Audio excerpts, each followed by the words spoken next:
étudier. Salut, bonsoir à tout le monde, j'espère que vous allez très très bien. Tu veux étudier en Russie? Attention, avant de t'engager, écoute très bien ce que je vais te dire dans cette vidéo. Pourquoi? Parce que beaucoup d'étudiants africains échouent en Russie, non pas par manque d'intelligence, mais à cause des erreurs simples et évitables. Dans cette vidéo, je vais te proposer 8 erreurs à éviter lorsque tu es étudiant ici en Russie. J'ai écrit pour pas que j'oublie. Donc, lançons. Voici donc les 8 erreurs à éviter absolument une fois que tu es étudiant ici en Russie. 1. Arriver en retard ou être régulièrement absent aux heures de cours. Quand je dis venir en retard, ça veut dire que quoi? Premièrement, ce qu'il faut savoir, c'est que les Russes n'aiment pas le retard. C'est-à-dire, vous venez en retard, pour les Russes, c'est un manque de respect. Particulièrement ici pour les dames. Les dames, et les enseignants en général, n'aiment pas le retard. Quand vous venez en retard pour elles, c'est comme si, pour elles, elles considèrent cela comme un manque de respect. Et généralement, elles ont des fiches de présence pour les élèves, pour les étudiants. Donc, quand tu viens en retard, elles risquent de ne pas te le noter que tu étais là. Au fait, le fiche de présence, elles risquent de ne pas noter que tu étais là.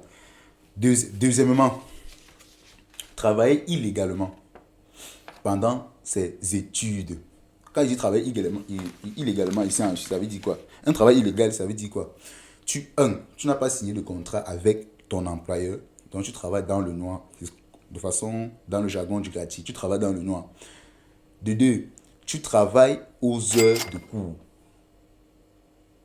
Cela risque. En fait, si un policier même russe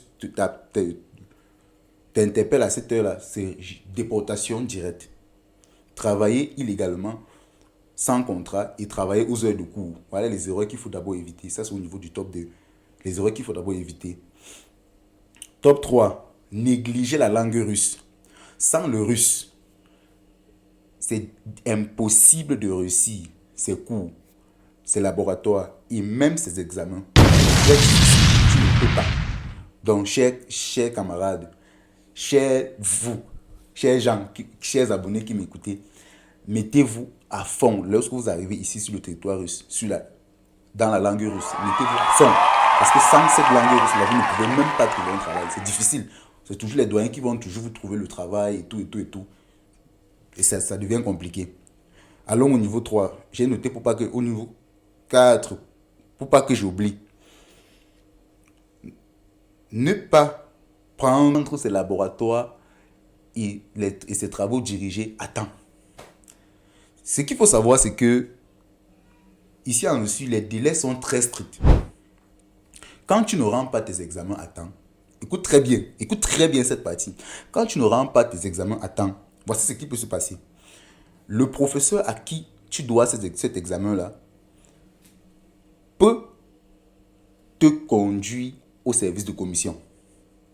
Et lorsque tu es au service de commission, généralement, un renvoi, généralement, mais pas toujours, mais c'est très difficile de s'en sortir là-bas parce que tu es assis dans une matière avec les principaux de cette matière-là. Tu peux être assis en mathématiques avec un prof de maths.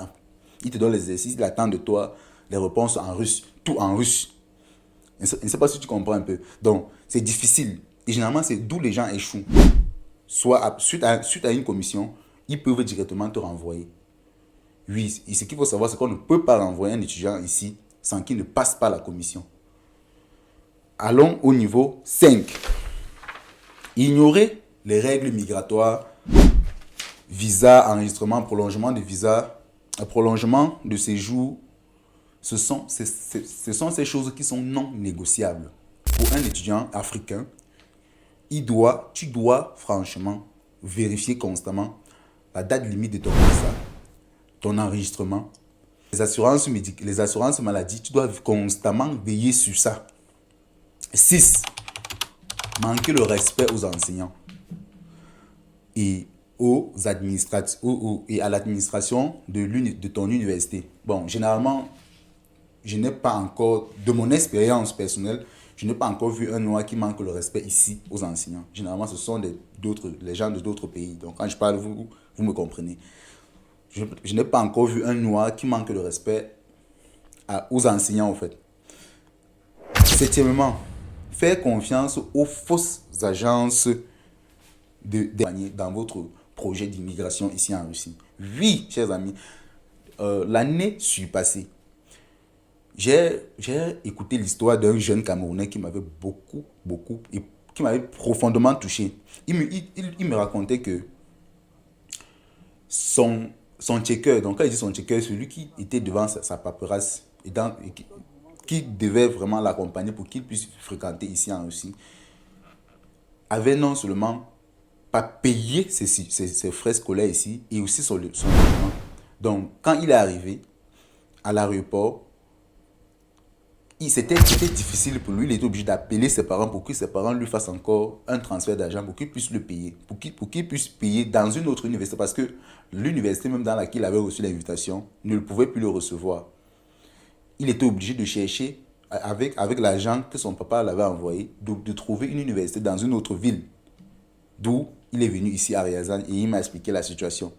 Donc, lorsqu'une quelconque personne vous donne des informations, que ce soit sur Internet ou je ne sais où, prenez le temps de vérifier toutes ces informations. C'est très important. Je dis bien c'est très très important.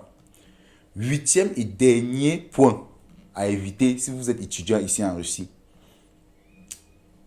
Négligez le coût de vie. Oui, une mauvaise préparation financière peut non seulement vous amener des problèmes au niveau de l'école et aussi des problèmes de dépression.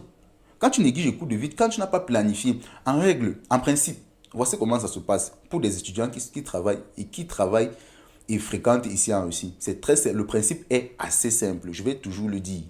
Quand tu es étudiant, sache que l'été est fait pour tes vacances, tu dois bosser. Et tu dois planifier minutieusement l'hiver qui est en train de venir là. Oui. Et en hiver, c'est pour les études. La plupart du temps, c'est pour les études. Tu travailles juste pour maintenir le rythme. En fait, tu travailles juste pour faire tes petits besoins. Mais l'été, c'est en été que tu travailles pour payer la pension, pour préparer l'argent de visites médicales, pour faire tout cela. C'est en été. Parce que là, tu es libre, tu es en vacances, tu peux travailler sans problème. Tu peux vraiment travailler. Personne ne te dérange. Tu es là, tu as ton visa, tu as ton titre de séjour, tu as ton enregistrement, tout est propre. Tu peux travailler en ce moment-là. Bien même, tu n'as pas besoin de signer un contrat avec une entreprise pour travailler en ce moment-là. Tu peux bien bosser. Là, c'est propre. Personne ne va te déranger. Aucun policier parce que tu n'es pas en train de fréquenter. Tout le monde est en vacances. Les gens prennent du bon temps.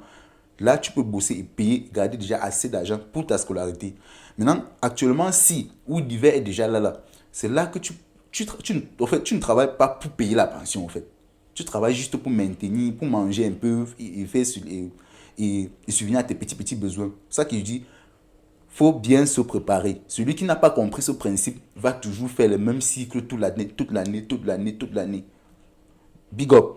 Pour tous ceux qui souhaitent un accompagnant pour venir ici en Russie, n'hésitez pas, dans cette vidéo, laisser un lien, un numéro sur lequel vous pouvez nous contacter directement pour votre accompagnement, pour votre projet de voyage, que ce soit en Russie, en Allemagne et bien très très bientôt pour le Canada. Donc, soyez scotchés et n'hésitez pas, s'il vous plaît, de vous abonner, partager, liker, afin d'agrandir notre communauté. Big up, c'était Yannick Patipé. Prenez soin de vous et suivez vos rêves. Seuls eux connaissent le chemin.